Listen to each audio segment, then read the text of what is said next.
Okay. Thinking about it. Okay, we are live. This is the Senate Government Operations Committee back again on snowy January 16th. We are talking about flood recovery still and the government response. And we're going to mix up our witnesses just a little bit because we have one witness here in person and we want her to be able to get home safely. So I've moved Ginevra Wetmore from the Sustainable Woodstock, and unfortunately, this is going to annoy Senator Clarkson, but she's getting tea, but she will be back soon. If you want to just, we will introduce ourselves to you, and then you can introduce yourself. I'm Senator Ruth Hardy from the Addison District, and I'm the chair of the committee. Olivia Parker, committee assistant. Senator Tanya Vyhovsky, vice chair of the committee, and I represent Chittenden Central. Bob Norris, Franklin County, and Albert and Grandel County. And usually where Bob is sitting is actually Senator White, your other senators, Becca White. She is en route to Vermont, trapped in a snowstorm. She got her hands full. Help. Thank you. Oh, perfect timing. We bumped your constituent to go first. The lieutenant governor's office was closed, so that is the secretary's paper cut. Okay, awesome. We are started. We are live. Just so you know, sorry. We have no bills. Tomorrow we will. Not here. He's the man who provided your cups, though. So Thank you for the cup. I owe you. All right. Yeah, you do. Okay, Senator Watson. Yeah, Senator Ann Watson from the Washington District. Just in time. Allison Clarkson, Windsor County District. Okay, so for you and for the witnesses who are on Zoom, the reason we've called you all here today is we're obviously taking a lot of testimony on the government response to flood recovery and also how to make the government itself more resilient, not just for floods, but for any kind of climate disaster or a natural disaster emergency. And so we're just hearing from as many people as possible. We're probably doing a committee bill. And we know that you have done a lot in Woodstock. And so we wanted to hear from you about lessons learned and what we might be able to do better next time. And thank you for making the effort to come up today. Yes. Of course. Given that the rats are banning the ship fast here, it is great to see you coming onto the show. Yeah. Here, I'll give you something. Go ahead and introduce yourself and tell us what you'd like us to know. We'll put it in here. Thank you very much for having me. Thank you for moving me so I can go and then jump out of here so I can drive home. Yeah, very much appreciated. But thank you, Chair Hardy, and all of you for having me. My name is Ginevra Wetmore. I am the Executive Director at Sustainable Woodstock. We are based in Woodstock and we cover the Upper Valley in terms of the area that we serve. I'm here to testify today. Becca White actually reached out asking me to come. It's too bad she's not here, but She's on her way. yeah, well, good luck to her. So thank you to her for suggesting it. I'm here to testify about our flood relief work specifically at the Riverside Mobile Home Park in Woodstock. The main motivation behind me being here today really was actually a call from a resident at Riverside to me, who was asking me to kind of quote unquote tell the governor what happened at Riverside and to ask for help to prevent it from really ever happening again. So that was a big motivator for me coming up here. And with that in mind, I hope I can convey her sense of urgency and our view that we really must act to relocate Riverside and other mobile home parks that are in floodplains. We believe government action is the fastest and the most feasible option given the situation right now before parks flood again. Beyond that, I would like to share the work that we did post-flood, Sustainable Woodstock did, and make clear the gaps that exist for residents to accessing assistance because there were some major hurdles we had to get through this summer. Specifically, I would like to suggest that the manufactured home improvement and repair program be changed so that it can be responsive to flooding, or that there be another mechanism that could be responsive for mobile homeowners, because that was a really big challenge for me this summer.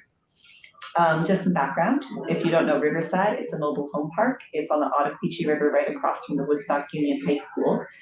And the park has approximately 35 mobile homes. It's managed by the Vermont State Housing Authority. it took some pretty significant damage in Tropical Storm Irene, as some of you know, back in 2011, and flooded again this past July, not quite as badly. We were involved in cleanup back in 2011, the Sand Woodstock was. We actually managed FEMA funding for that, interestingly. I wasn't involved back then. I was there for that. Yeah, Allison was there. I wasn't. I'm too young. But we once again took the lead. I'm not saying you're old. It's okay. I appreciate it. I'm here to offend all of you. So we once again took a leadership role this July, kind of continuing that role that we had back in 2011. This past July, Ottaquiche, as Ottaquiche rose, residents were evacuated, and they returned to find that the water had not risen inside the actual homes themselves, but had flowed actually just right under them because they're mobile homes. So it was leaving behind mud and debris and ruining a lot of infrastructure under the homes, which was interestingly invisible to most residents when they came back. They couldn't see it. I just wanted to highlight two important components of mobile homes that would be helpful to understand why this was so tricky. One of those is the mobile home skirting. So that's typically made of vinyl, and it's covering that area between the bottom of the mobile home and the earth. So it's covering that gap. It helps protect the insulation that's on the belly of the mobile home, as well as keep, animals out and other things like that. It ideally would be insulated for weatherization, but typically is not, I find in my work, and was not mostly at Riverside. And then the other component I just wanted to make clear was the vapor barrier. So some houses rest on like a cement slab, cement pad really. The rest of the homes at Riverside and a lot of other parks sit directly on the earth.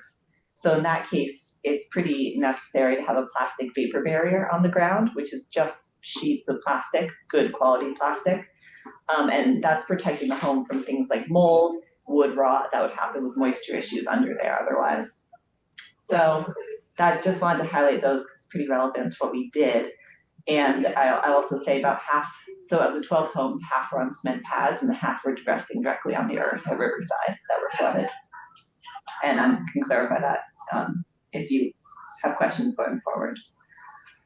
So our work with, yes. So, well, one of the great accomplishments after Irene was getting most of those homes that are that were lower down near the river, raised up and with cement pads underneath them. That was one of our huge expenses after Irene was doing that. Yes. And of the 35 homes, I can't remember how many now have cement pads, but a significant number. And so quite honestly, cleaning out the pad was much less horrible than cleaning out the home, which is what happened in Irene, which was we had so many homes that didn't make it through that.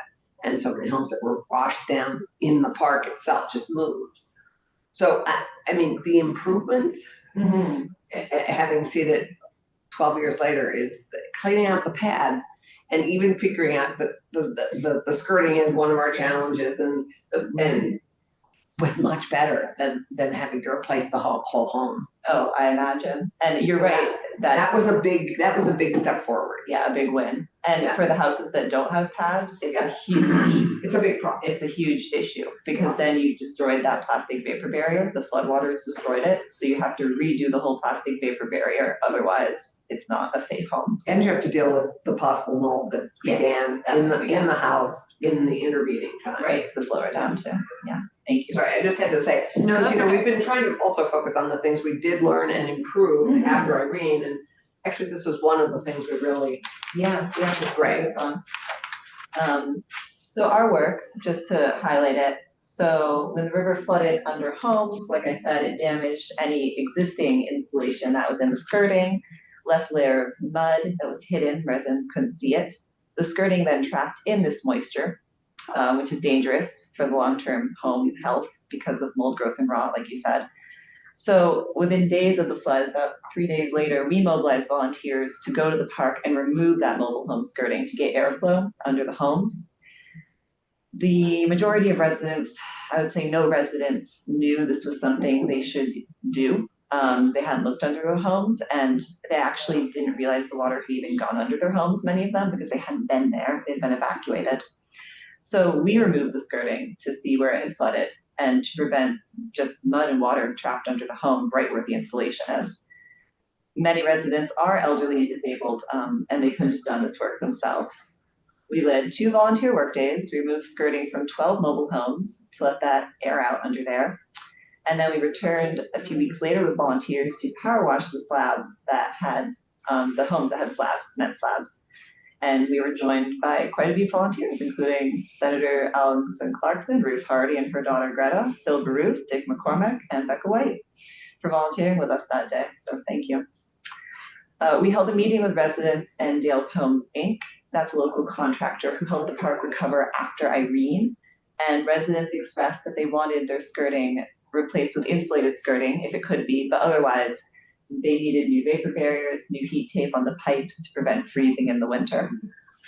We really wanted to get insulated skirting because that's ideally standard for most mobile homes now. So we moved forward knowing kind of what the residents wanted. We committed to raising the funds to make these repairs and to pay for one home's pretty significant foundation issues. They had the water running quickly under their home and it undermined the entire foundation. So she needed new earth added and blocks to support the home. We raised $78,000, which comes to an average of $6,500 per home. Funding came from the Vermont Community Foundation, the Hub, and Upper Valley Strong. We completed the work pretty recently, winter of 2023, and all the 12 homes now have insulated mobile home skirting, new heat tape on pipes, new vapor barriers where they were needed, where there wasn't a cement pad, and then clean cement pads for those that were flooded. And of the residents that applied for FEMA, all families I spoke with received only $300, which wouldn't have been enough to undertake this work. And these families don't have time or experience to appeal the decision, so they didn't. And of course, no families I spoke with had funds to make those repairs themselves. So our position in all of this, we have acted as the coordinator of flood relief efforts at the park. This is not part of our regular nonprofit work and not what we would hope for, but it was the result of a previous existing relationship at the park. And I guess frankly, because we were the folks who were on site and responsive within days for folks. To my knowledge, no other agency or group was informing residents they should check under their homes after the flood, or informing them that trapped moisture could be an issue for the insulation under there, or that flood damaged heat tape on pipes might not have protected their pipes from freezing this winter since it was flooded. For the past 7 months, residents have called, texted, and Facebook messaged me personally to get help on a variety of park issues.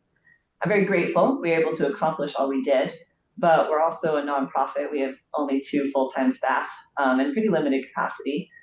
And it was difficult raising the funds for these repairs without any government funding. Frustratingly, applications for the Manufactured Home Improvement and Repair Program, which is funded by the state, were not open in July. When the flood happened, I was in touch immediately with folks affiliated with that program. I met with officials from the Agency of Commerce and Community Development, CEOEO, and the Vermont State Housing Authority on August 21st. That was when we met virtually. And in that meeting, they said they hoped applications would be open by September, but they didn't know. In reality, they opened in November. So if we waited for funding from this program, which is targeted for mobile home repairs, if we waited, it wouldn't have worked because you have to apply and get accepted. It's not retroactive. So I was in a position where residents were calling me every day, getting really stressed about winter coming, and this program just wasn't opening and no one was giving me a clear answer on when it was supposed to open or going to open. And it was unfortunate because that funding, it seems to me that's exactly what the funding is intended for. Yes. So I really wanted to highlight that. Was really disappointing to me. And surprising it took so long to set up a program that was sort of similar to other things we had, which I don't understand why that took so long. Senator Watson, Thank you. question? Do you know where the Manufactured Home Improvement and Repair Program sits in state government? Is that an AHS program? Agency of Commerce and Community It was in Development. DHCD. It was in the Department of Housing and Community Development. It was in our home bill. Yeah. So this is really an issue for Allison's warning committee, but Well, we're, I didn't realize we should chat. no, that's okay. I'm No, happy this to is. chat. I had not happening here. realized it took them so long. And can I just Yeah, finish up, Okay. go ahead. Going forward, of 13 homes flooded, there were young children living in 2, including a child with pretty severe physical disabilities, and there were 2 homes with people who have pretty severe dementia. Many residents at Riverside are low income, elderly, part of vulnerable populations, and I think it's pretty essential that we prioritize taking care of those populations.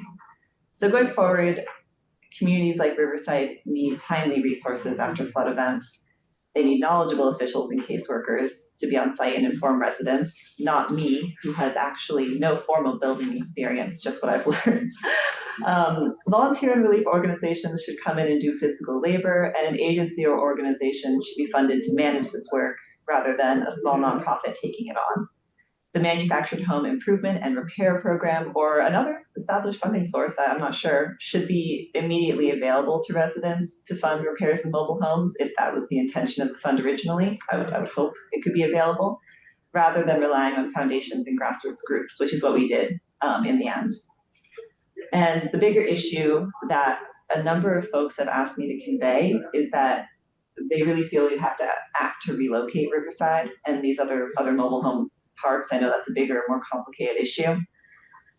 The mobile home parks can't continue to stay there, especially with climate change, and people seem to think government action is the fastest and most feasible options to move the parks. You know, people are asking me to work on moving the park, but I simply don't have that capacity. As I'm saying this, I'm thinking of the resident of a flooded home who called me a number of times because she wouldn't return to sleep at her house after the flood. She told me she wants to get out of the park after that really traumatizing experience, but there's nowhere to go, especially in a housing crisis right now. But, you know, she feels it's gonna flood again and that she's just stuck in a place that's doomed. So it's been difficult kind of speaking with her without myself having the power to do anything. And she's still living at Riverside. Was she there for Irene? No, interestingly, she moved in after Irene. I think she maybe didn't really realize the history. Yeah, this goes to something we're looking into, which is the disclosure. Yeah, that would, you know, maybe I'm part of it. So that's kind of my experience and what we all went through. I do really thank you all for having me today, and I'm happy to take questions. Thank you, Ginevra. Did you have a question, Sarah? No, Or I am Watson, just, sorry. no, it's okay. I'm just so grateful that you all stepped into the vacuum of aid for these people. And I think that is so much of what we saw around the state was, and it like, on the one hand, great, so glad that like the spirit of volunteerism is really strong, but we also know that like that's not really your like the mission of the group, you know what I mean? And it's also, or it's like adjacent or something. Right. But it's, I think to have to depend on volunteerism, feels like there should be more resources, than asking small nonprofits to do this work. But thank you for doing that. And I'm so sorry that you had to. Well, Thank you. it was an established relationship actually with disasters and sustainable Woodstock. So we had established that relationship partly because I had helped them set up their residents association. And I went on the founding board of Sustainable Woodstock. And so when Sally Miller was the executive director, and she and I was on the board, this was a natural relationship for us to build on in the wake of that first major flooding event. What was shocking is that the Woodstock Select Board was weighing whether we should allow residents to continue there. And the residents, of course, want to continue to live there. It's a beautiful site when it's not flooding, but it's very low and it floods on a regular basis. So it's creating land banks. We're trying to figure this out. So you and I should chat because we're trying to figure out alternative places to move all the people around the state who are going to be brought out and who are going to want to either move their home or build new somewhere else. And land banks in each town as we develop our resilient communities in each town. So something that one of the pieces of resiliency we need to be looking at are kind of places that we can move residents in our own towns because we all know our towns better than other people. And so Anyways, this is a problem for Riverside for me. Oh, yeah. As long as I'm. And, you know, unlike Irene, when, you know, we had funding to manage, there was nothing this time, of course. So then it was us, just, Yeah, well, I think we're Doing gonna, it. I'm sorry, we're gonna have to move on because we have other witnesses and a couple people have Jeanette, thank you for coming time out. constraints. Yeah, Thank you for thank you, having me. Ginevra, for I'm happy coming to- Let's and have it in the next week or two, yeah. And, I would be happy to. That'd be great. Thank you. drive safely home. Yes, you all Thank as you for well. all of your efforts Yeah, during be the flood. careful. Terrific. It was great to come and help and actually fun to work with that group of people, even though we were doing really hard We work. had a good day. We did. Was it? Thank you. We're gonna move on now, and I think that our Thank next, you. we're gonna skip around with apologies to people, but we have one person who has a hard stop at 4, so we're gonna move to Helena Van Borst, who is the Executive Director of the United Way of Addison County, so coming to my area of the state from the Woodstock area. Helena, sorry to keep you waiting. We want to hear everybody's stories, and I know that you wanted to be here in person, but I'm glad you chose to stay safe and stay home and Zoom in with us. So you probably heard my spiel, and I know I've talked to you about this before in person, but we're just trying to hear people's stories about how things went, but then also get their suggestions about how we can do it better from a government response and resiliency perspective. So go ahead and share with us what you would like us to know and any ideas you might have for us. All right, thank you. Hi, everyone. As Senator Hardy said, my name is Helena Van Vorst. I'm the Executive Director at United Way of Addison County, and I live in Virgin, so I am part of Senator Hardy's district. Thank you for the opportunity to talk about what happened in Addison County when we received all of that devastating rainfall this past summer. I'd like to start by telling you a little bit about our United Way, who we are, what we do, what our role is in Addison County, and then also talk to you about how we connect and coordinate with other United Ways throughout the state. I know you had Elizabeth Gilman here with United Ways of Vermont just before me. In Addison County, we have 7 full-time United Way staff members and 2 very part-time youth coordinators who are currently in high school, actually. So they're the busiest people I know, and they really primarily work with us during the summer and on school breaks. In 2018, the board and staff at United Way really doubled down during strategic planning on a goal to become the resource hub for nonprofits in Addison County who are seeking to improve health, education, and financial stability outcomes in our area. This is firmly rooted in the belief that when our local nonprofit sector is healthy and strong, then so too our community will be healthy and strong. So for us, this has looked like leaning into a model called trust-based philanthropy, which is something I'm super passionate about and I would love to talk to you about all day long. I promise not to do that here, but I do want to mention a few of the virtues of trust-based philanthropy because it has really informed our response during times of emergency and feel like it might be aspirational. First, we have worked really hard to reduce barriers for organizations seeking to access our philanthropic dollars. So we make grants and we want it to be really easy for organizations, recognizing that not everyone has a big paid staff member who has time to write a grant. So gone are the days of us asking for people to write a complicated grant application that they spend days and days on. And instead, we have a team of community volunteers who actually go out into the county, who meet at the organizations and do site visits, ask questions, see the programs in action, talk to directors, talk to participants and staff members, and come back with a much more holistic view and understanding of the work that's being done in our county than we could ever get from written applications. We've also unrestricted our funding, which is something we did during the last emergency we had, COVID. And if we've learned anything over the past 4 years is that we have no idea what tomorrow holds. And we really believe that it's super important that our funding, the philanthropic money that United Way has been trusted with by our donors, is flexible and available to help people when and how they need it. We also make multi-year grants, which we've done for many years. So it's nice, sustainable money for organizations. But I think the most important piece of this and the most relevant part for this conversation is that we really aspire not to just be a pass-through or just a funder. We're not just taking money from one place and moving it to another. When we enter a funding relationship with an organization, and right now we have 37 of those. We fund 37 different nonprofits in our county. We're really entering into a relationship where we're aligning our resources with their needs. There are United Way of Addison County staff at meetings like almost every hour of every day. It feels like listening to our community partners and thinking really strategically about how we can leverage what we have to better support them.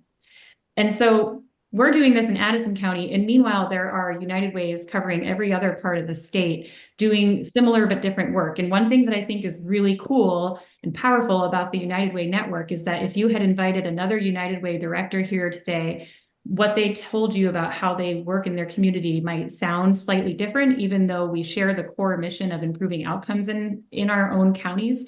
And that's because we're really committed to listening to what our community needs and identifying where the gaps are. And so the gaps in Addison County are different than they are in Lamoille County or Chittenden County. And so naturally and appropriately, our United Ways behave in different ways.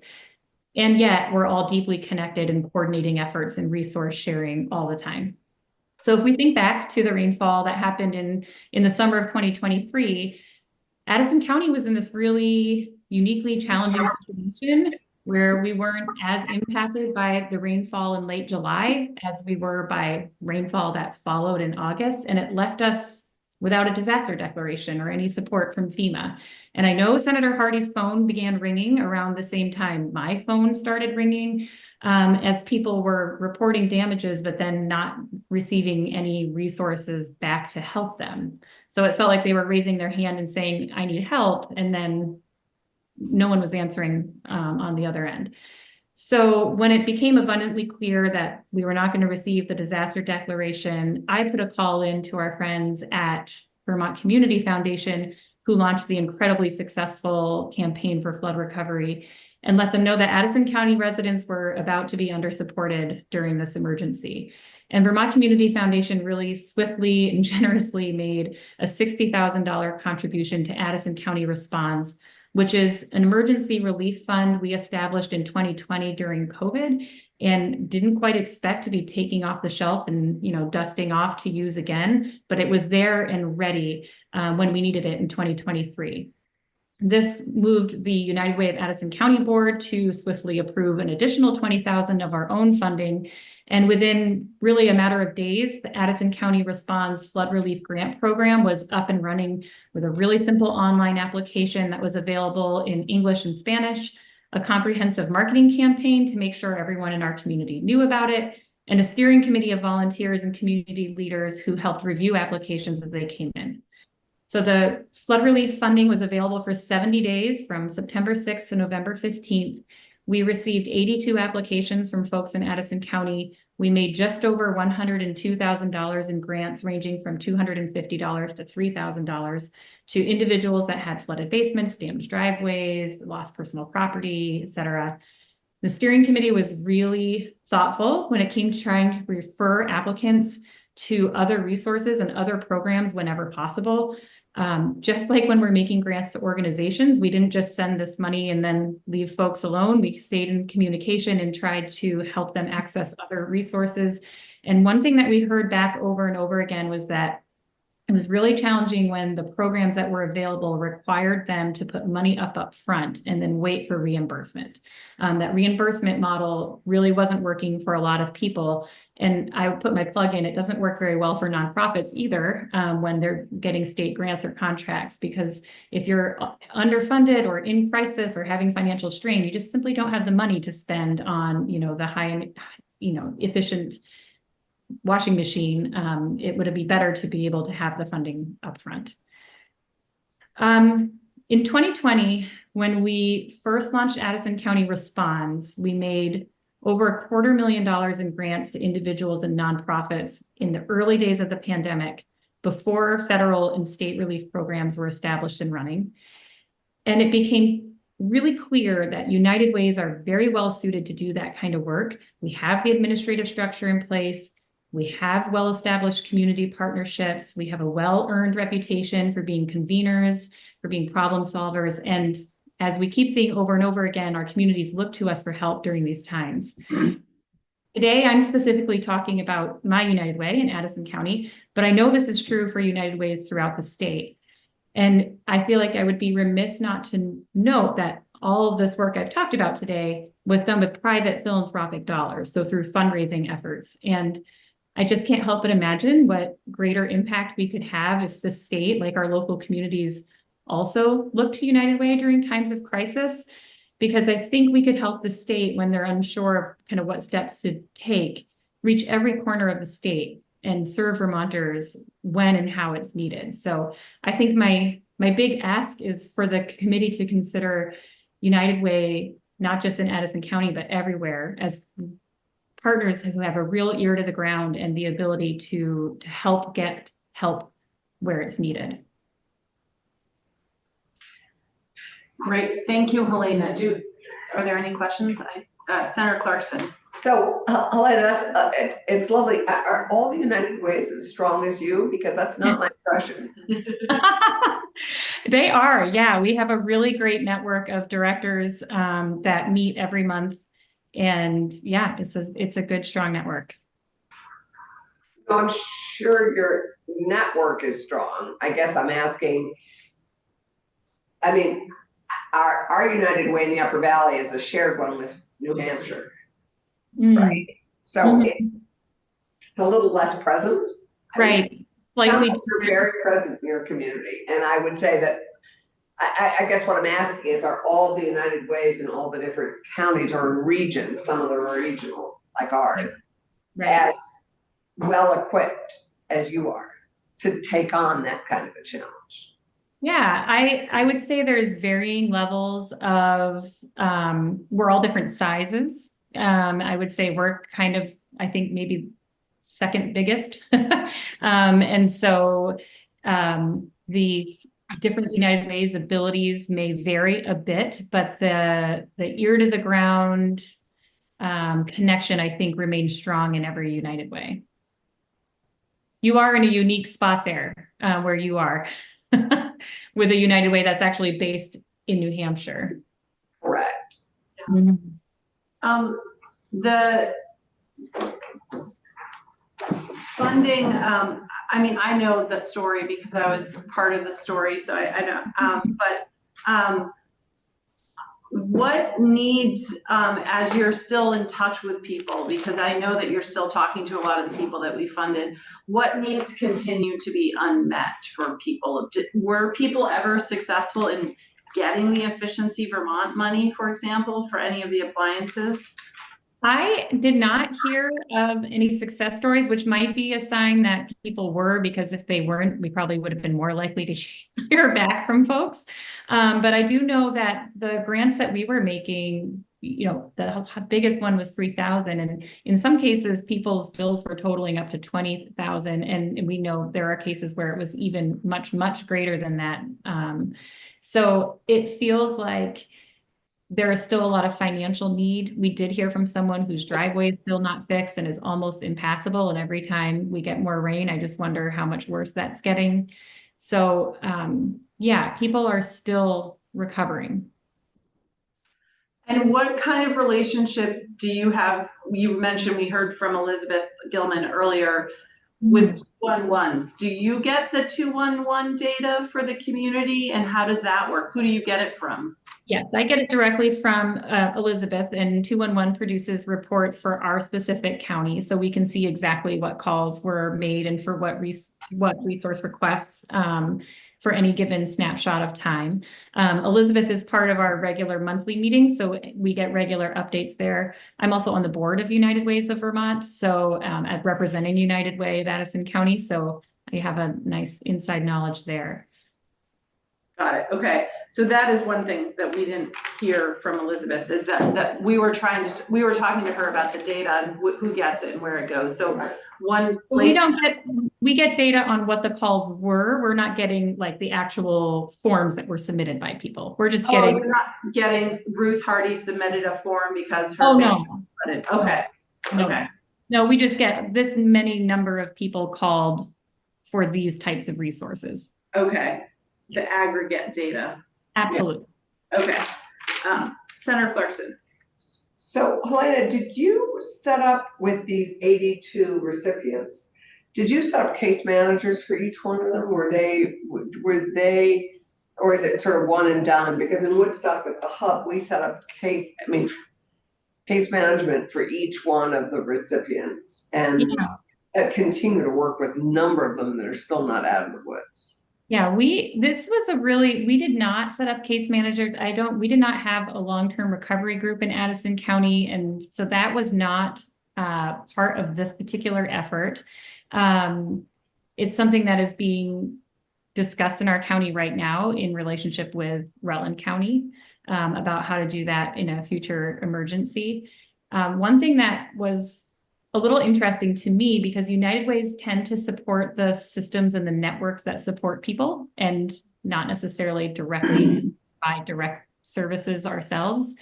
And so during the pandemic, when we were supporting individuals, we were doing it through our housing coalition, where there were case managers determining how to support individuals.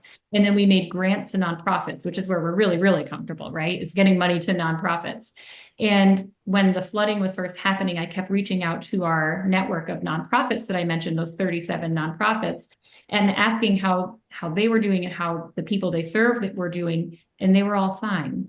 And it seemed like the people being impacted by the flooding were people who were not otherwise using the services our nonprofits offer in our community, which was just sort of that's just an interesting observation.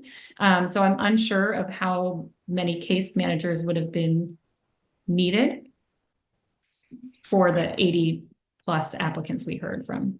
May I just clarify that? So the 82 recipients were a result of the 37 nonprofits you worked with. That was the number of recipients they oversaw, the 37? No, that's quite the opposite. Yeah. These are in addition to the money funneled out to the 37 nonprofits. The nonprofits were telling us that the people they serve were doing okay. And so it was kind of a different population of people that needed help during the flooding. So this was more direct. Exactly. Yeah, a little unusual for us. Yeah, that's why I asked about the case. They sent money, a check directly to the people who applied. Right, that's what I thought. That's why I asked about the case. And one thing I just want to point out that Helena and the United Way did really well is they had a fully Spanish application that was fully translated almost immediately. Helena and I talked about it. She had a board member who was fluent and translated it. And then we worked to connect people to translators who could be sort of their translator case manager if they needed it. And there was only one family that ended up needing it, but I think they really appreciated it. And and I said this to Helena several times, this is like the model for how translated applications could be. It wasn't just a button that you clicked and you sort of, it was fully translated, fully done. And there was a whole website that was just the Spanish website, and it was easily accessible. So when we'll have the Racial Equity Office in to talk about this too, but just having instantly translated things during disaster is so important. It's huge. So of the 82 recipients, only one was a Spanish-speaking recipient? Yeah, only one used the Spanish form and needed a translator, but for that one person. Oh, it was great. And who knows how many looked at the website too and understood things better as a result. So I think the more we make that a practice, the more, like, people are so used to not being able to access, so they don't even try. And the more we make that a practice, the more we will see an uptake in use because people know it's there. Right, exactly. Yeah. And I just happened to know about this family because they called me directly. And so I was like, we really need to make sure it's in Spanish. But a lot of the people who got through to the United Way had called me first, and I was like, I don't know what to do with you all. So I called Helena and I said, I need help. I have no staff. I have no money to give out. Can you please help me? And it was so amazing how United Way stepped up. So thank you. You represent a lot of Spanish-speaking people over there in Addison County. Yeah, that's right. We do.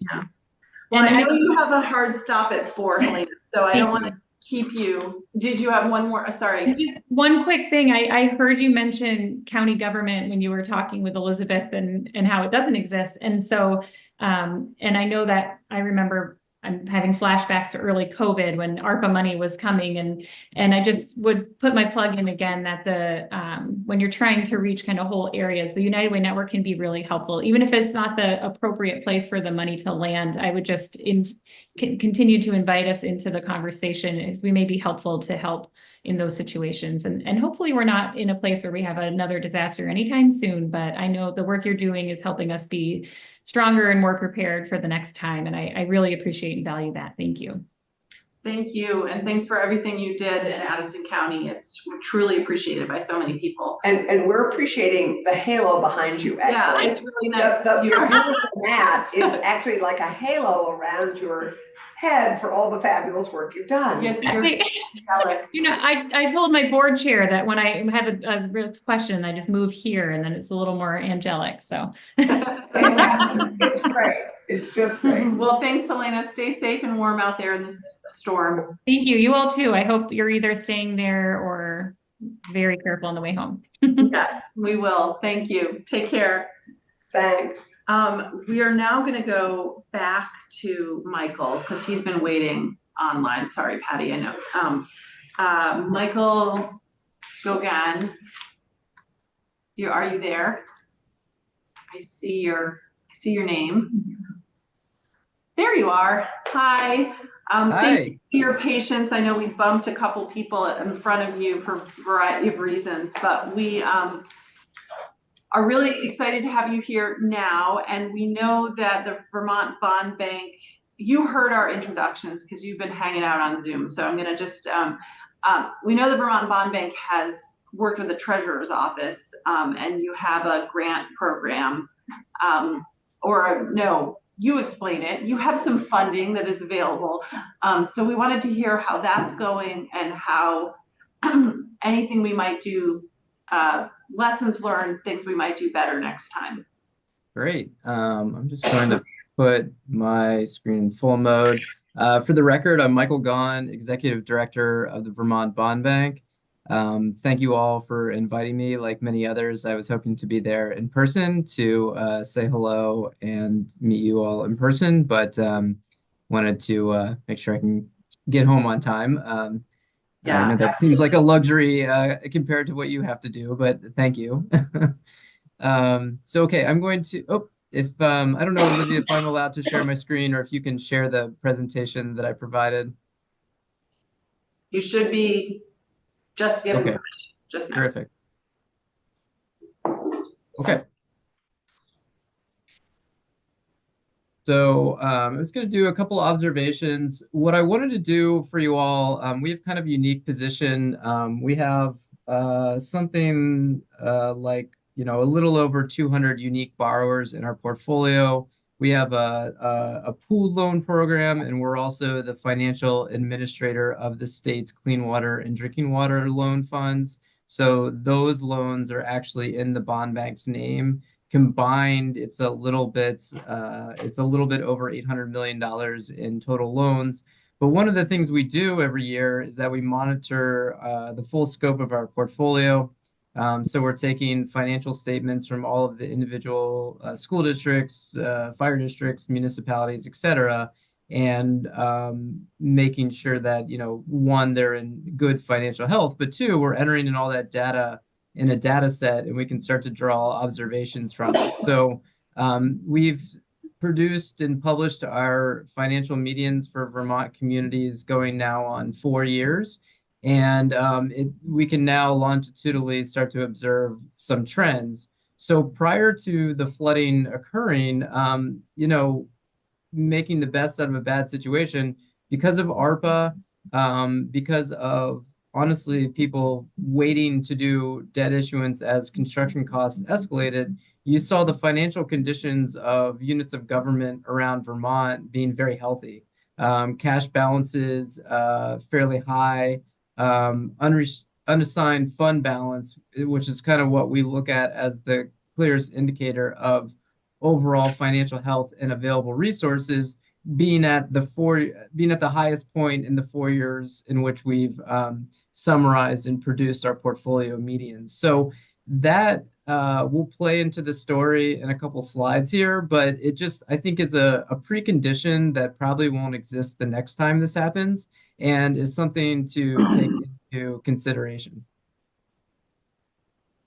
So as Senator Hardy mentioned, we've launched our Municipal Climate Recovery Fund. This is a loan program that will be capitalized with a loan from the Treasurer's 10% in Vermont program.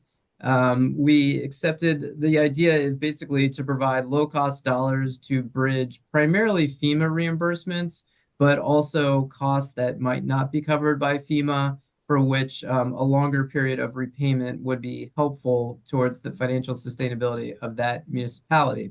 The application deadline was last Wednesday, the 10th. We received $35.5 million worth of requests for $15 million.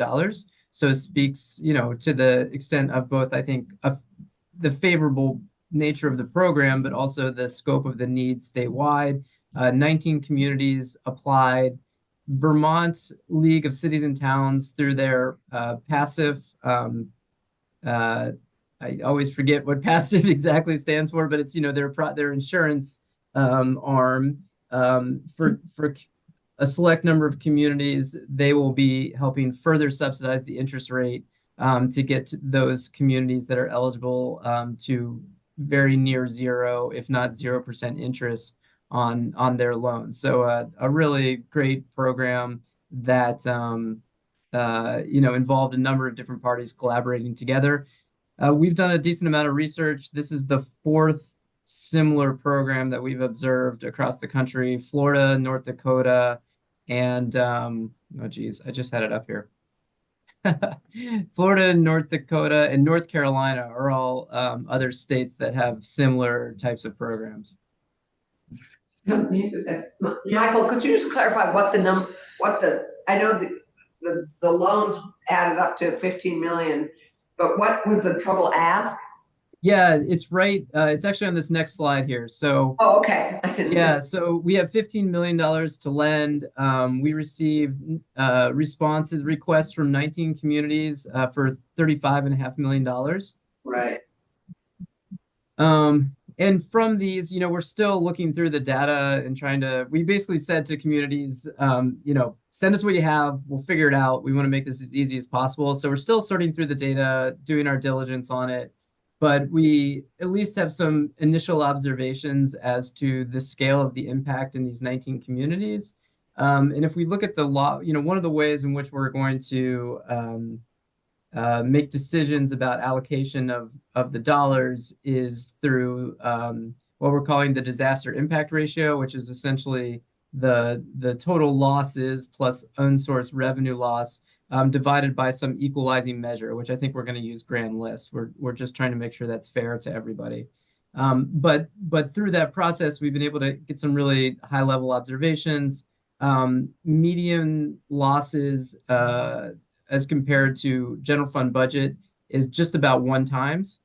So meaning that the sum total of losses for the median community that applied was equal to their operating budget. We saw that go up to 5.6 times. Not included in here is the Village of Johnson, which primarily experienced their losses through their enterprise. So we stripped out the enterprises, but then including the full, the full scope here of all 19 communities, losses as a percent of full value, being Grand List, median was about 1% up to 10.5%, which was Village of Johnson, and down from there. But so the median community, what is losses as a percent of full value mean at 1%? Well, that's about triple what the long-term debt to value that our median community in Vermont has. So it's about triple the amount of debt that your median community in Vermont has. Just to sort of give that some relativity. So these may change a little bit as we do our diligence. So please read these with an asterisk, but I wanted to at least share some initial observations with you. So moving forward into what the Government Ops Committee could think about in terms of what to do next time, one of the reasons the bond bank really pushed for the Municipal Climate Recovery Fund was based upon our observations after the Irene storms. And essentially what we observed is what's shown on this slide. This is a note in a financial statement from a community this is their 2020 financial statement. And what it describes is a negative fund balance as a result of unreimbursed FEMA costs stemming from August 2011. And this is in 2020.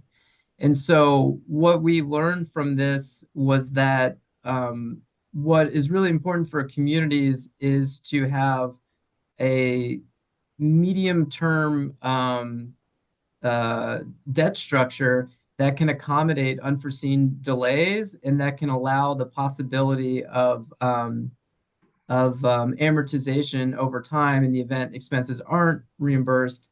And also by structuring it, it will result in, if you borrow on a short-term basis, that's basically going to be shown as a current liability in that community and result in negative fund balance. But if it's structured, it's going to look like debt and won't have that same impact and burden available resources in the same way.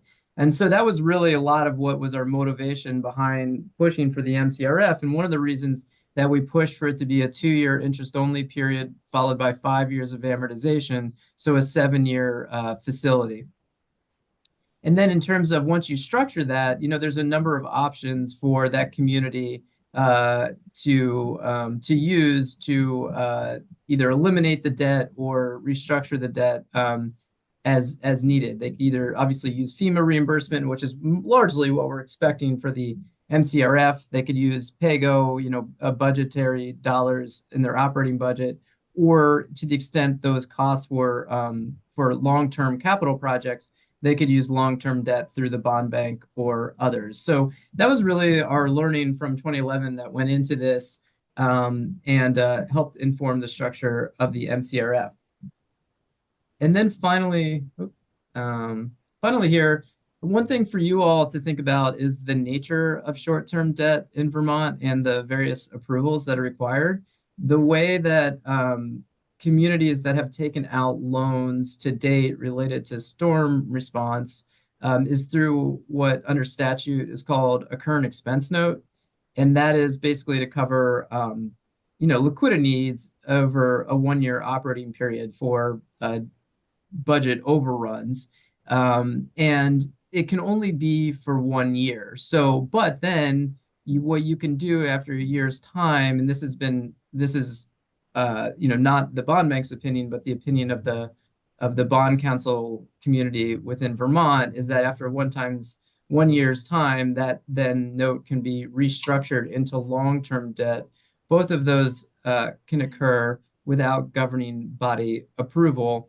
With governing body approval only, not voter approval. And so while this mechanism works in normal times, it can be a little bit difficult in an emergency situation because then what this subjects that community to is renewal risk or market access risk. So after that 1-year time, who is going to be the bank then that will, renew that note or roll that note or restructure it as long-term debt.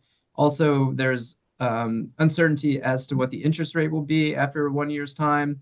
And then probably most importantly, Vermont was approved for this thing called the Community Disaster Loan Program through FEMA.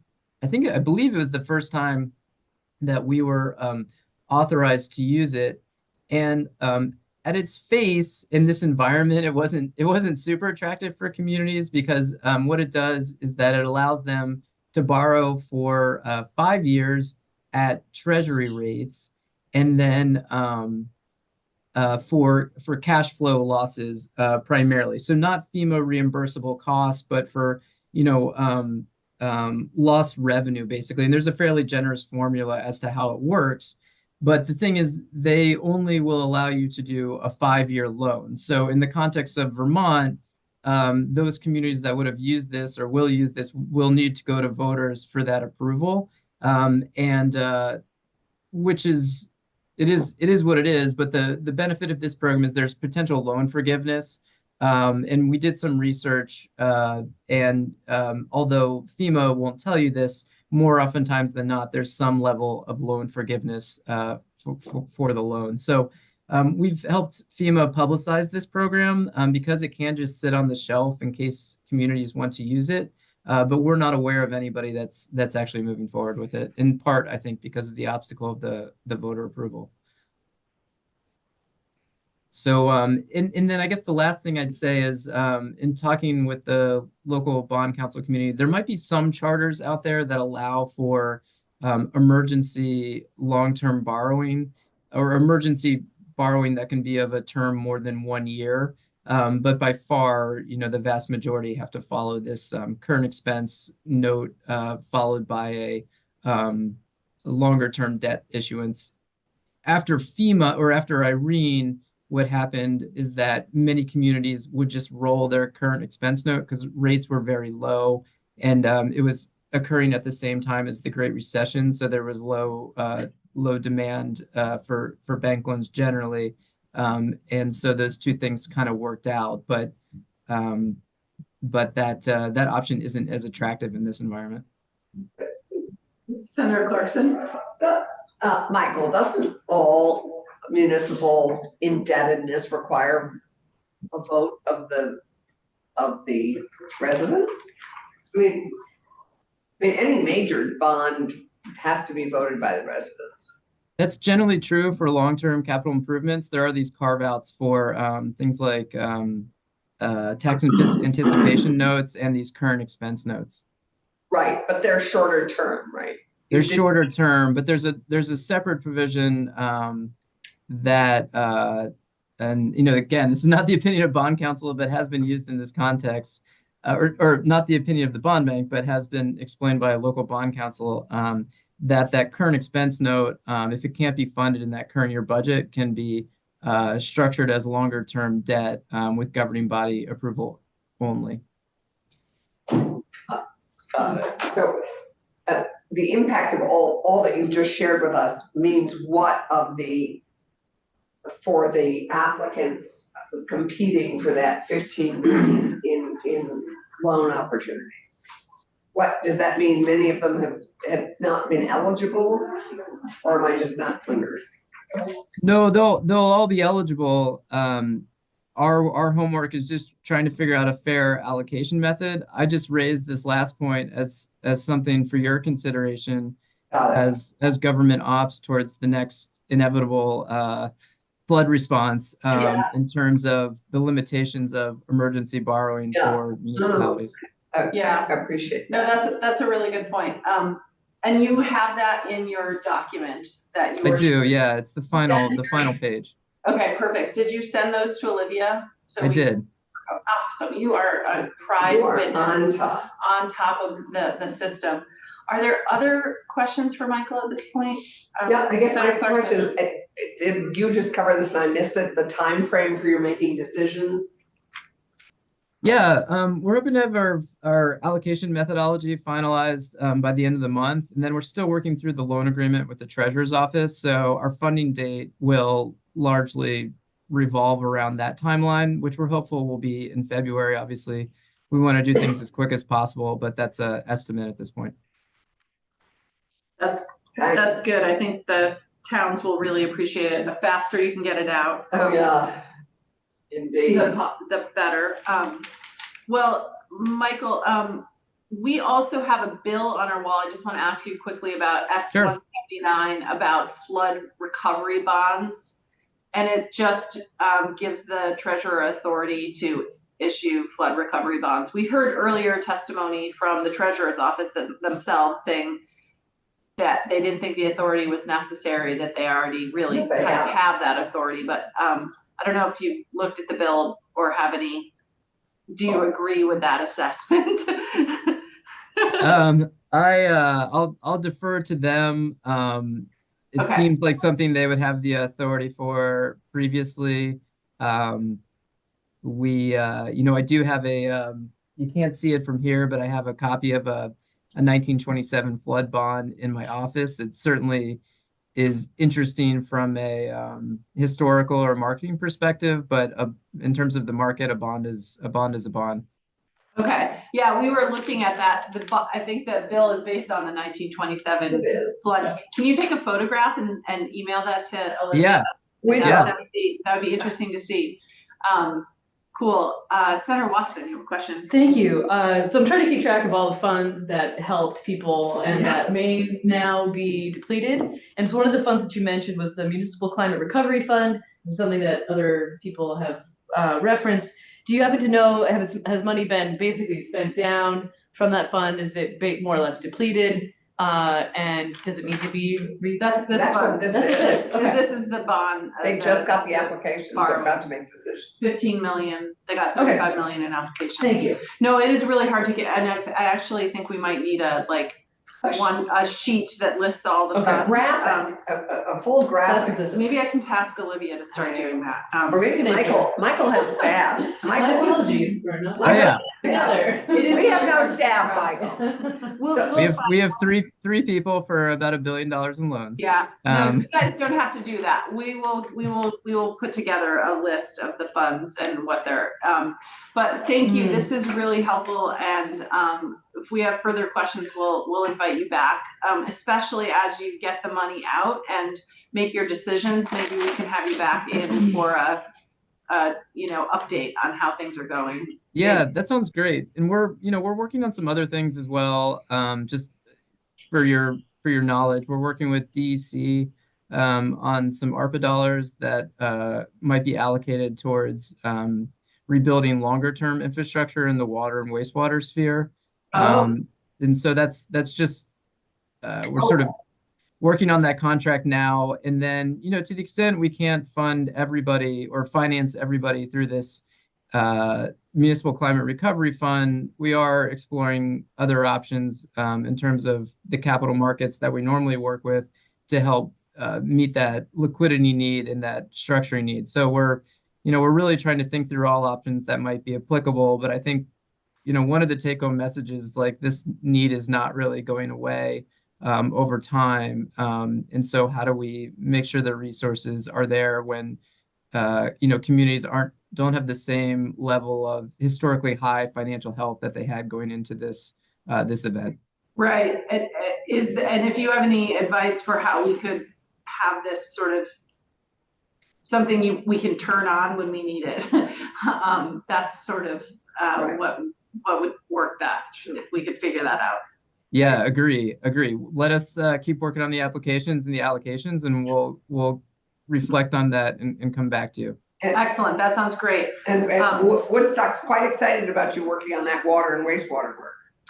Oh, good. Yeah, we're very familiar with the situation in Woodstock. Quite a Yes, complex set of factors. Yeah. All right. This Well, is we how- have more witnesses waiting. And so thank you, Michael, and thanks for all of your efforts here to get this money out fast to our communities. Safe drive home from wherever you are. Very good. Look Thank like you so have a much. whiteout behind Take you. Yeah, there's a lot of snow in Burlington. Yeah. Take care. Yeah, bye-bye. And so we have Patty Comline in the room. So we're going to go. Tim, are you able to hold on for a few more minutes? Tim Hansen. Dialing in. Yes, I can wait. I'm fine. Okay, excellent. I just want to make sure you're safe because we have a witness here in person. We want to make sure she gets home safely. I'm safe at home. Okay, perfect. Excellent. Thank you for your patience as we're a little behind schedule. Patty, thank you for joining us. Thank you. I'll speak quickly so I can get this done. Well, Wow, all what that, you- but we also, we want to hear about your fund so we can add it to the list and what's going on with it and how has it worked and what we maybe can how we can maybe make it better for next time. So I'm the vice chair of the Vermont Disaster Recovery Fund, Patty Comline. This fund was created post-Irene. John Stewart, who is a voluntary liaison with FEMA, worked with a number of people, Chris Graff, David Coates, Neil Wonderbill, names you may be familiar with. To create this fund, they've raised over $6 million, giving that out to people over the months post-Irene. In this interim time, they've still been around, but they've been kind of in a holding pattern, the BDRF. And unfortunately, I have a lot of experience in disaster recovery. So John Stewart contacted me. I hadn't heard from him in 10 years and asked if I would help him recharge this group and get them up and going again. So it's been a good board that's in the holding pattern. Names you'd recognize, Mike Antashka is one of them. But they needed some other people who have some more government connections. So we got Chris Raff back in. It's like the movie Space Cowboys, where we went back and got people back in the past. And so he came on, Neil Lunderville came on, and then we recruited 3 other people whose names you will find familiar: Kitty Toll, Maxine Grad, and Janet Ansel. Are also on our board. Deploying our alums, Yes. legislative They said alumni. no It's like, more former legislators. So we have so they're all ready to go. We have $2.4 million. We're partnering with Vermont Community Foundation, who's going to be giving us $2 million. They've been the major recipient of donated funds back during everything was BDRF. So we're teaming up with them. There's an anticipation we're going to need another $2 million. So we expect that we're going to have to go and fundraise for that, or we're working with Waterwheel, hopefully, to get some fish money.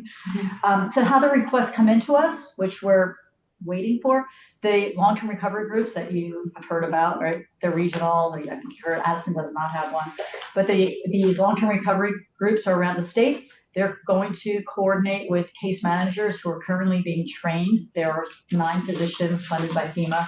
They'll coordinate with long-term recovery groups. Those case managers will come to us with a request. We're the fund of last resort for this. Once they've exhausted federal, state, and local funding, that includes all of their FEMA money, insurance, whatever local funds or grants are available, they come to us. We're prepared to give up to $25,000 each. Checks will go directly to contractors. We'll need estimates. I keep saying I'm the canary in the coal mine. I keep saying this is going to be a real problem getting estimates and getting contractors on board, but that's the plan. And this is primarily. No, this is not No, business. this is for That's my everybody. other job. That's This is the for other- okay, that's I my thought you other were thing. speaking Sorry. about- No, Okay. this is individual assistance. This is These are for, individuals, I was right? gonna say for humans. Businesses have humans working in it. These are for homeowners. So that's what the plan is, and we're waiting. We've got one now. We're just starting up with one request from Chester. So the real challenge has been FEMA. This is not the FEMA of post-Irene, you're probably aware of. Back then, I worked with Stratton on disaster recovery, and FEMA would come in and take a look at a damaged home and say, yep, they're entitled to the maximum amount, just looking at it, and boom, they get it. It's not like that now. This has been torturous. They have to keep submitting, in piecemeal, they're given money. They're told they have to keep appealing, reappeal, and it's just been awful. It has been there are many really good people working at FEMA, but the system is not what it was. And those disaster recovery centers were torture to work in. I accompanied a number of people there. It was really difficult. So I don't know if you've read the 2 articles that just came out in Digger the last few days, the cliffhanger article, and then what's happened. Not a surprise. That's really everything that those people are talking about. I've seen it in real life, and it is absolutely happening. The people who are affected, those of us who are unaffected, we kind of go on. But those, even if they're back in their homes, like I know because of the work I've done, they are traumatized. There's PTSD, there's depression on people that you would never expect it. My father being one of them, this very strong person. They were heavily damaged during Hurricane Harvey in Texas, and he's never the same. And so I know it's ongoing trauma for people, but the ones that are still not in their homes just can't imagine. So we're there for the duration, committed to helping get people as soon as we can back and issuing checks as soon as we can. We're gonna have hearing committees, and those 3 women I talked about are gonna chair those committees, and we expect quickly, once these cases start coming in, we can quickly issue checks. So you, in total, hope to have about 6.4 million. We believe it's gonna be about 6 Okay. million. It's hard to get the numbers, which you may have heard.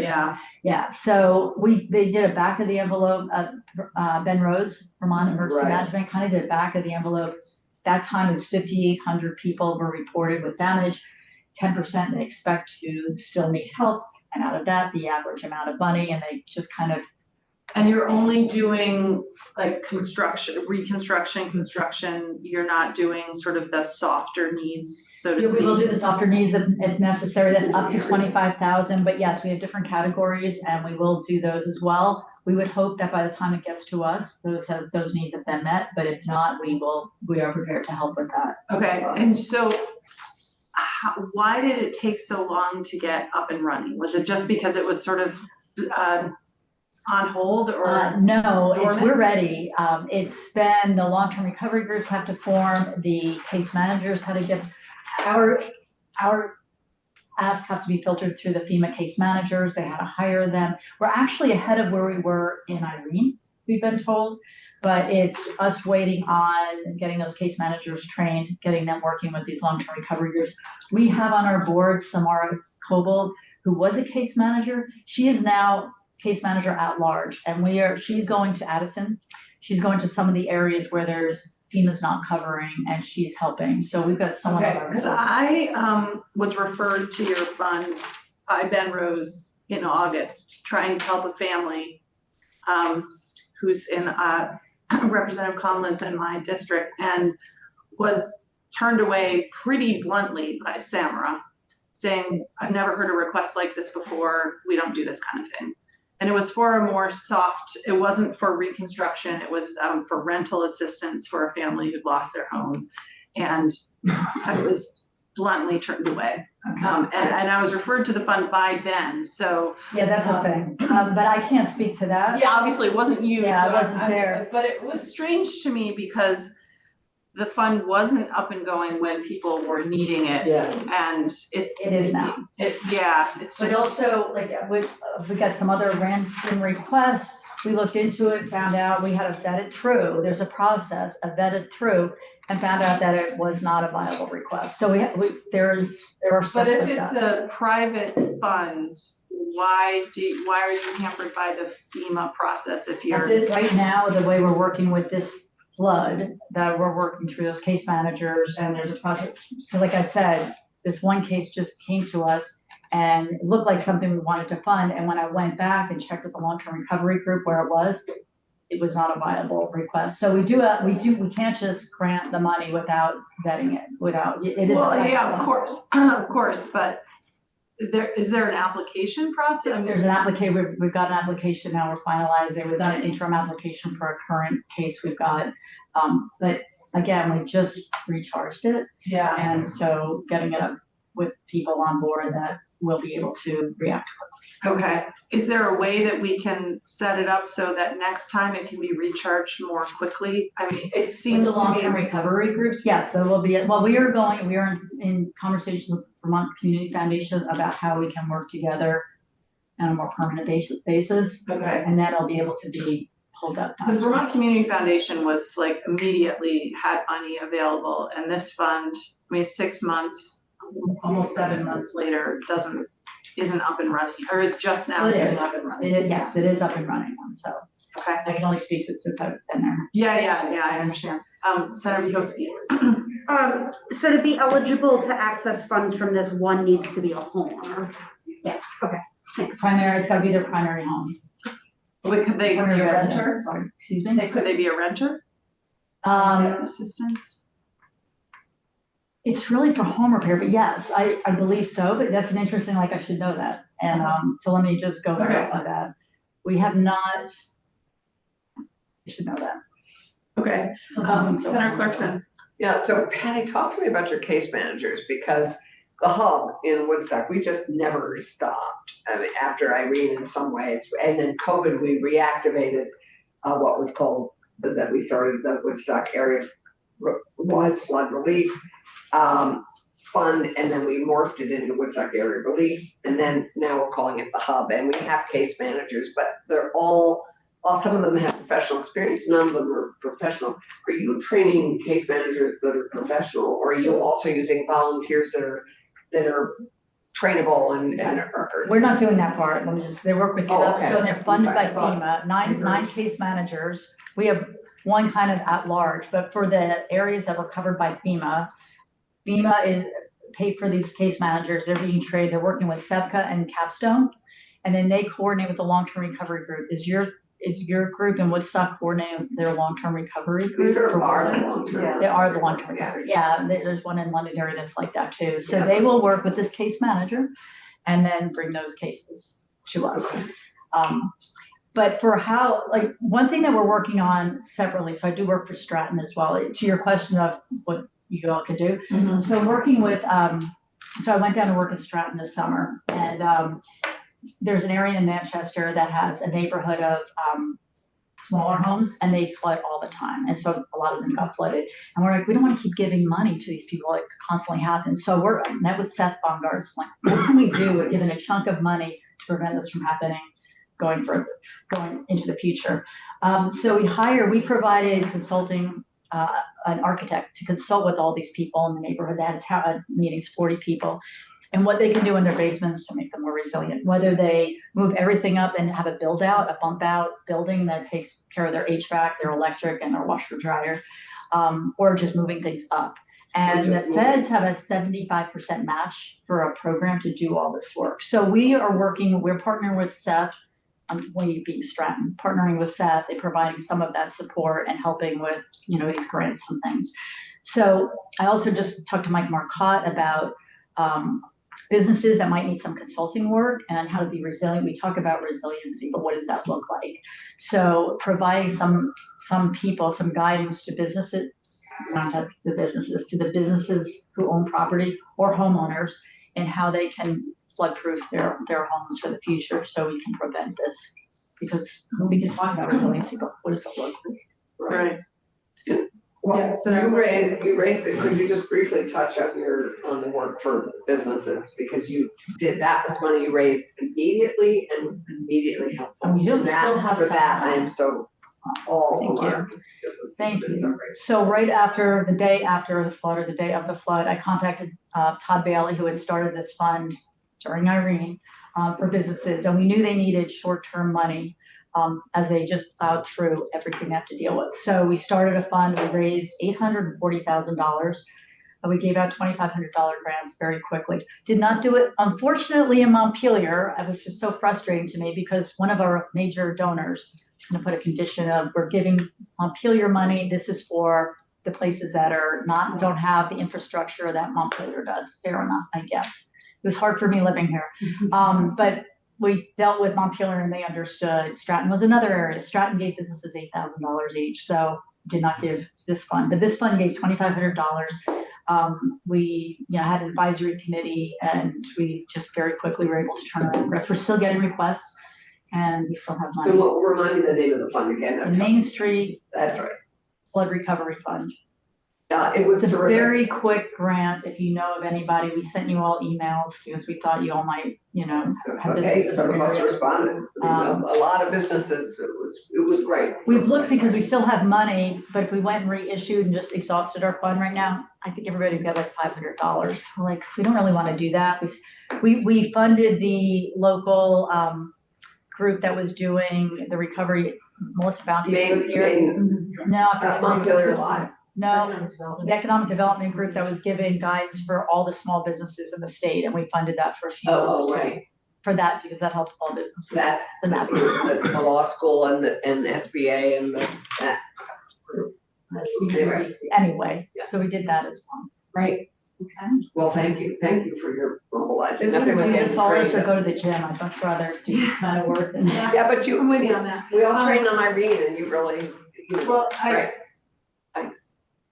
Good luck on getting the fund up and running and getting the money out in the field. And if there are things that we can do to make sure that it mobilizes more quickly next time, that we can do, let us know. It's such a bureaucracy, but I'm so glad you said that about the rental. I'm probably gonna leave here and then it's gonna hit me, of course. Yeah, that would be Okay, good. we'll see you All tomorrow. right.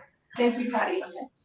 All right, everybody, we have Thanks, one Patty. more witness, and Tim Hansen is on the screen. And Tim, are you there? Tim is our rip tonight. Yeah. Tim is our rip tonight, and he was maybe gonna be with us last week and wasn't able to come. And he was applying for the, let me get the name of the fund correct.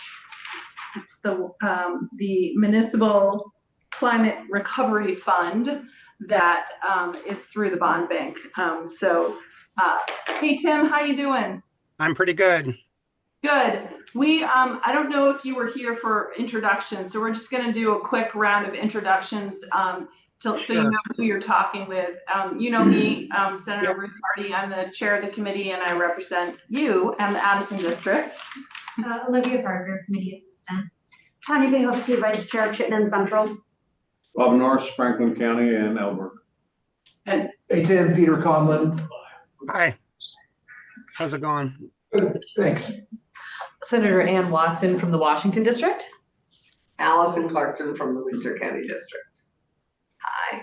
Hello. so, Tim, if you could just introduce us to yourself and who you are and what you do in Ripton, and then tell us your experiences and what we should know for how we could do things better next time, especially. Ripton, we heard from the chief flood recovery officer, got more rain than any town in Vermont last Wow. summer. I Yeah. didn't realize we had the record for that, but okay, I won't doubt it. You have the record, and then it all flowed down the mountain to East Middlebury. Right. All of our road gravel is in the valley. Yes, it is. But go ahead. So Timothy Hansen, as you know, I was town clerk from the early 80s to the early 2000s, 20 years.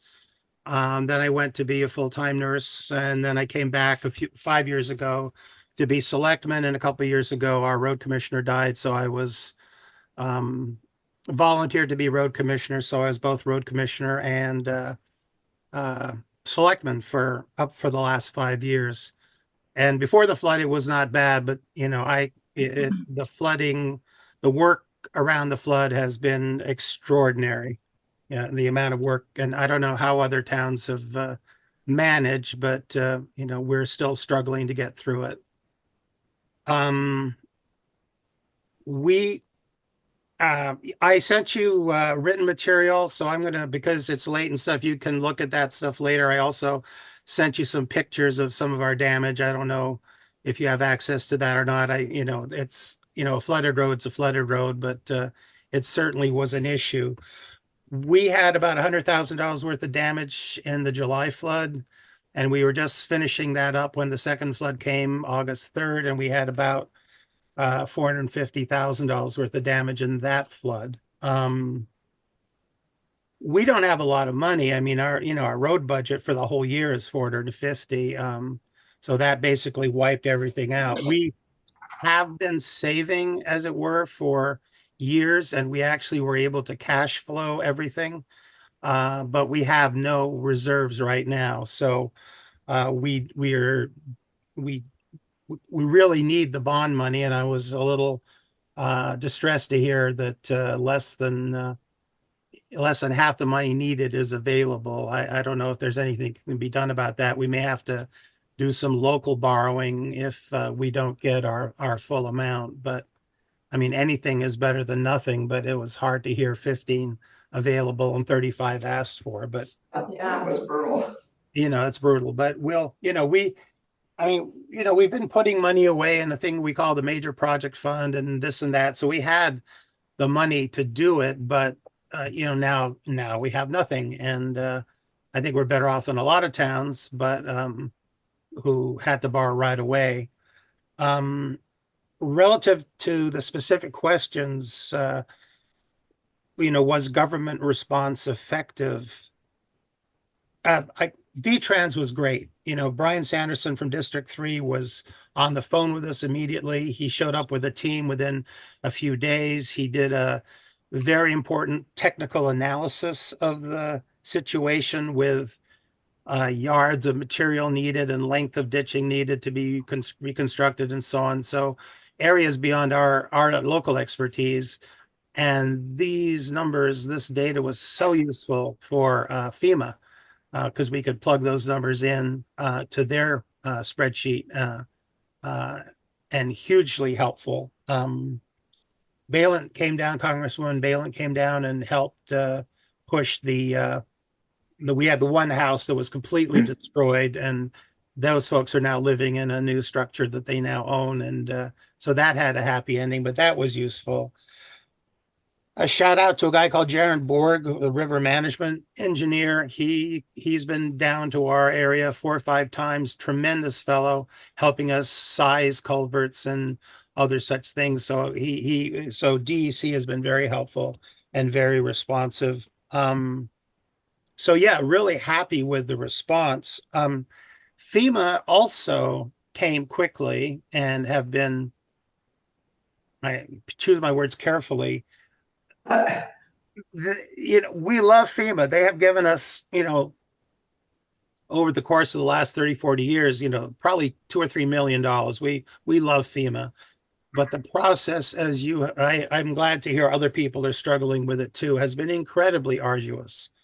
And the amount of detail that they need or want or think they need is tedious, to say the least. Just as a quick story about that, talking to the mitigation guy, when you put stone in a ditch for riprap, they want to know if that stone replaced stone that was there before, or if that stone that you put in that wasn't there before that you put in to meet codes and standards. So you can't just say we used X amount of stone. You have to say this was replacing pre-existing stone or stone that you added to meet codes and standards. That may not seem like a lot, but you got tandems running all around, dumping rock everywhere. That is incredibly hard to track. Just to say, I mean, I don't know if you can relate to that, but it was. I can relate. Yeah. Yeah. Oh my God. I mean, I have spent probably 50 or 60 hours just collating bills to try and make them happy. And we're about halfway through that process. And just to be clear, you're a volunteer member. Oh, no. I am well paid by the hour. I couldn't afford to do it otherwise. The town wisely pays all of our workers. Oh, that's great. Oh, so you're doing this as the road commissioner, yeah. Road commissioner, Okay. not as a select board. Oh, great. Okay. I mean, That's good. I'm glad to hear that you're getting compensated. Oh yeah, no. I mean, I don't mind volunteering some, but not, 20, 30 hours a week, week after week during this crisis time.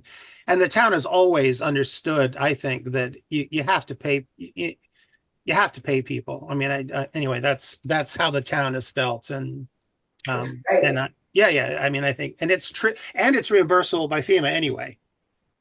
Yeah. I mean, admin cost is reimbursable, so you might as well pay people. That's good. So it would be, in terms of how it could be more helpful in the future, is having funding turnkey ready to go. So when you have a flood, that door is opened and we can just say, start drawing on this account. I mean, it's easy for me to say, you guys, I can't generate the funding or make up the system, but rather than waiting for the bond bank to, I mean, God bless them, but to figure out something and work something out, there really ought to be a fund that can be drawn down, can be built up over years and then drawn down as needed, so the towns can borrow from that. I mean, there may be, I don't have your positions. I don't know all the issues with that, but just rationally, it seems to make sense. This may seem trivial, but to the best of my knowledge and belief, there is no extant computer program, an access database or something like that, into which raw road work bills could be entered and then reports generated that would make FEMA happy. I know that seems a little arcane, but we may end up doing one ourselves. I have some familiarity with Access, but it's really, if you had a way of entering the data and then reports could be generated that would make them happy, like where did that stone go, back to that thing. I don't know if there's anyone out there in IT who's working on that, or other towns. If you've heard of another town that has that, Nimerick, I don't believe, doesn't have that. Is this database on, what did you say, builds or bills? Oh, it would take the bills and the hours worked and all of that stuff, and you enter them in fields, and then you can ask for reports. What work was done on culverts on the North Branch in this date range, that kind of thing. I mean, it's not that hard, but it is that hard. I know it's late and people want to go. I only have like 2 or 3 more things. One is, again, I know you guys know about it, is admin help for small towns. Yeah, Yeah. we know I know you've heard it and I know you're working on it. Although my joke is the program with regional planning, the first thing you have to do is fill out an application, which is exactly the thing that small towns have trouble doing. I mean, I get it. You have to start somewhere, but it's like yeah, anyway. But that's helpful. Did you get one of the technical assistance grants from the RPCs? We didn't, because we have a wonderful thing called Allison Joseph, who is our town clerk and administrator, and she is phenomenal. I will keep plugging her whenever I can. She works long hours, 7 days a week, not 10 hours a day, but every day. And so it's easier to do it than to figure out to get someone else to do it. We're more, in this case, advocating for other towns. We're okay. But other towns are definitely struggling with that. And, if there's a way just to send us money, to pay for her and for me, that would be really useful. But we literally read the application form from regional planning at a board meeting, and all 5 of us burst into hysterical laughter, because it's another form to fill out to get money. It's like it seemed at that moment overwhelming. That's all. It wasn't that bad. No, I'm not mad. It's just like not another application that requires hours of work to set. Irony of it. Well, it's an irony because you're all active members with your RPCs. They know you intimately, know what your needs are. It seems like raising your hand in an emergency with an RPC that knows you well should be enough. Yeah. I mean, I know you have to do something, Streamline but one application that opens the doors to all available services. Or county government. Senator Watson has a question. Oh, I guess I'm just thinking about, what might have been easier or better. I mean, I'm thinking about the RPCs actively reaching out, instead of waiting for you to fill out a form. What if somebody from the RPC had called you and like could fill out the application on your behalf? You know what I mean? Like what would be better? Yeah. Well, and that, honestly, I don't necessarily have a good answer. What you said makes sense. Have them just show up and say, okay, roll up your sleeves. What can I do? And I don't expect them to read our minds. I understand you have to start somewhere. It just, the irony of being in the middle of this drowning mass of FEMA paperwork and then to be given, yet another form to fill out just seemed was funny. Yeah. We work with the Better Roads folks and the grant and aid folks and all of those people. Again, charming, very kind, very nice people, but anything that you can do to help simplify the grant applications and the grant responses. In my little note to you guys, I said that we finished a project to the level of the kind of stuff we were doing. It was a 24-inch culvert, 24-inch diameter culvert that we replaced with a 6-foot tall by 9-foot wide culvert. wow. Which Jaron Borg, the Rivers guy, said that would be fine to do. And we got the grant for 10 grand. It cost us 20 to do it, but worth it, because now that will not fail. And that's for an intermittent stream. That's not even for a year-round brook.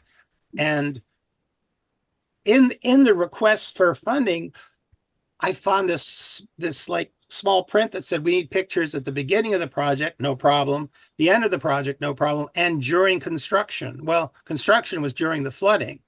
Turns out I did have a couple of pictures, but really, the culvert's there. We did it. I can document we spent the money. Come take a look. Are you going to not pay me the town, because we didn't take pictures, when you wanted? I mean, it's that people who write those things don't actually have to do that. They're not actually doing the work on our end. That's the thing I found in my nursing world, is folks who came up with with the forms didn't actually have to fill them out. But anyway, so I don't know how you can fix that, but that is, you know, that's, and as a final thing, and I know you guys are thinking deeply about all of this, but we need to spend orders of magnitude of money more than we're spending on mitigation or remediation or I mean, Yeah. I mean, we put out a bid to line a section of the Middlebury River that runs right through town. 700 feet of river that runs through town, $1 million to do that. 700 feet, having equipment in the river and relining the edge to prevent water from coming into the road, $1 million. Even if you got full grant funding for that, we're on the hook for 200,000 because, you know, the 20% match. And 700 feet isn't enough. That entire river, probably quarter mile, needs to be done, just like it is on 125 all the way up from East Middlebury. And even that fails. Even that fails. Again, small brook, just priced it out at about 60 grand to allow a small brook to go under a road. You know, it's just Ripton, our buildings in the middle of the town, the river we've seen it run right down 125, right into the village. We need to pick up all those buildings and move them to a high and dry place. I think of Montpelier, good God, you know, how many times has that flooded this year? You know, we need to spend, it would be $3 to $5 million to move those buildings. And you know, there's no money like that we've seen anywhere. And I get it, but we're going to keep on patching things. We have a couple of roads that we're thinking of just, if it floods, we'll just patch it. We're not even going to try to do it right because we have no money to do it right. We'll just leave the smaller culvert in. If it blows out, oh, well, you know, we'll go back and try and get it open again. You know, it's depressing and frustrating, but we're a tiny town. I mean, you know, we get $60,000 a year in state aid to roads. That's it. I mean, National Forest gives us 80 to 100 and the college gives us 100, but you know, it's just, and this is just Little Ripton. I don't know what's going to happen with the small town and the big town infrastructure. That's my soapbox. I'm off it now. Sorry. Well, that is a really depressing way to end the day. Yes, I'm so sorry. But thank you so much, Tim, for being patient with us and sharing the story that happened in Ripton. I know that you guys have been through so much up there. So thanks for all of your work for your town and community. And take care. I hope you're staying safe during this latest snowstorm. Oh yeah, I'm home high and dry. Thank you guys. Awesome. Take care. Tim, lovely to have you.